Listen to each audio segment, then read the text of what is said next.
No one likes doing household chores, right? But we all know that they're a part of life and almost a rite of passage in your childhood. Joining us this morning to help make chores fun is Amy Trout, a psychologist and mom herself. Welcome back. Good morning. Thanks. Good morning. So this is so interesting. I love this, talking about chores. It is kind of, I mean, we all need to learn to do them.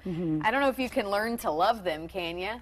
Well, the goal is to make it fun. You know, we want Yes. to kind of like disentangle that negative connotation from like the word chores. Most of us are kind of like, I know. Yeah. So how do you do that? At what age? You have some good kind of tips for us to keep us in line, Yeah. and some suggestions. It's important to know that, you know, not only do chores sort of help the family function a little bit more smoother, but it also helps the individual gain a sense of competence and contribution to the greater good, a sense of value, and also To the family? Yeah, and also to gain personal happiness is actually correlated with kids that do chores. Really? Yeah, so what you want to do is make sure that we go in it with the right attitude, that our expectations are appropriate, right? We're not getting like, you know, Mr. Clean in our toddler, but, you know, we're getting someone that's learning how to help.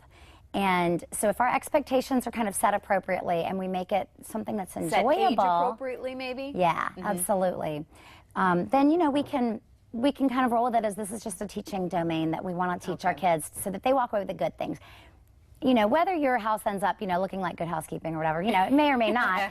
But if the kids are participating and giving it, you know, a good effort and you're having some fun in the process, it's important. It goes a long way. Yeah, I mean. Well, and first up, you say do them together. You can't always sit right there with your kiddos, I get it, and, you know, scrub a floor. Like, I understand that's not real life.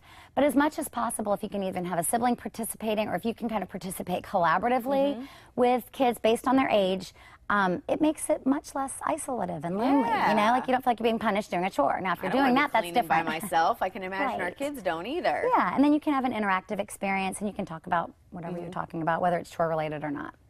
You say establish routines, which I hear this, whether it's chores or anything, you know, I assume that kids, from what I hear, kids like routines. They like to know what's coming. They like that consistency. Yeah, the goal with that is to help reduce any of that kickback. So like if you're establishing a pattern of, let's say, you know, Wednesday is laundry day.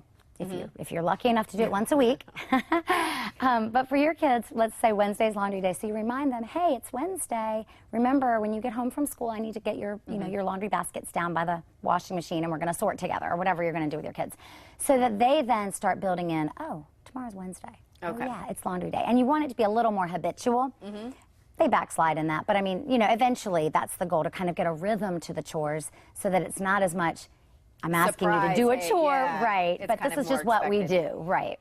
Keep chores manageable, and I think that's where it goes to maybe age appropriate. Absolutely. And like you have to manage the clutter, like in your home, but in your kids' domains as well. One expert writes that 6 toys is enough for any kid. Now, I'm not sure I agree with that or don't agree.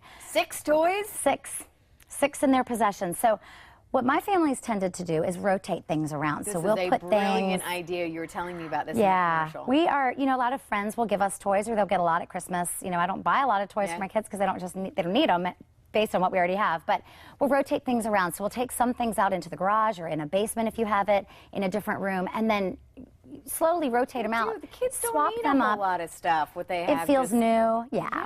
And it's fun. For books too, you were saying that. For Yeah. their bookshelf, maybe just put a couple of, you know, a week. Right. And they make can it a go and fun check them thing. out. You can have a little library set up somewhere else where they rotate those books. And then, I think that is a brilliant idea. Just Yeah. less to clean up later, because sometimes they make a mess just to make a mess. They don't even know It's what hard. they're doing. Absolutely. And then last but not least, make them fun.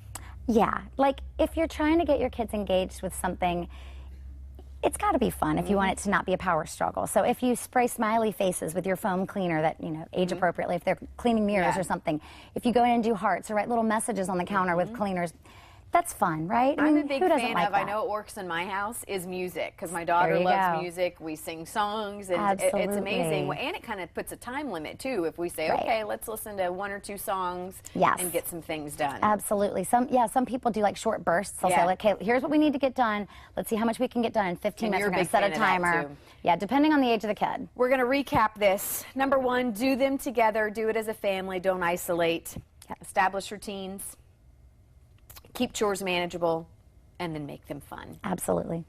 All right. Well, again, it's just we all have to do them, but if we can make them fun, why not? That's right. Yeah, if we can make it something that everybody enjoys versus dreads, the power struggle is reduced. Yes. That's right. Amy, thank you so much. We love having you here. We look forward to having you back. All right, me too. All right. Well, let's go ahead and send it over to Steph.